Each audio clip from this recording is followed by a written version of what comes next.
আসসালামু আলাইকুম ওয়া রাহমাতুল্লাহি ওয়া বারাকাতুহু।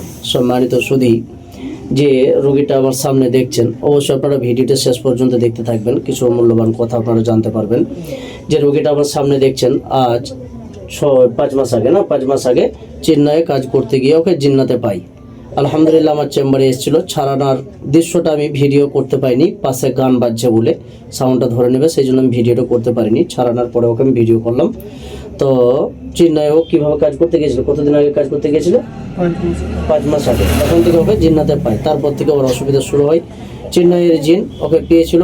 আজকে আলহামদুলিল্লাহ আমার চেম্বারে এসে ওকে ছাড়াইলাম। ভালো লাগছে তো তোমাকে? হ্যাঁ, আগে যেমন হচ্ছিল, মানে অসুবিধাগুলো হচ্ছিল, একটাই কথা, জিন্নাতের যে উদ্দেশ্য ছিল একে মারা, আর ওই মারার উদ্দেশ্য নিয়ে ওকে বাড়ি থেকে নিয়ে যাওয়া এবং গলায় দড়িও একবার পর্যন্ত নিয়ে নিয়েছিল নাকি? গতকালকে গলায় দড়িও নিয়ে নিয়েছিল।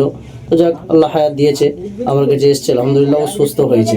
এর আগেও ওই ভাই রয়েছেন, আমার শ্বশুরকে নিয়ে এসেছিলাম। বলেন। আমার শ্বশুরকে এনেছিলাম, একটু জোরে বলুন।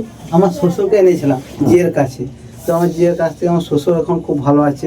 আমার পরিবর্তে দেখছি আমার ভাগ্নে ওরকম অসুবিধায় পড়েছে, তার জন্য জিকে ফোন করলাম, জি সাহেব আমার ভাগ্নে এরকম অসুবিধা, ওই জন্য জিয়ে সাহেব কাছে আমার ভাগ্নেকে আনা হয়েছে।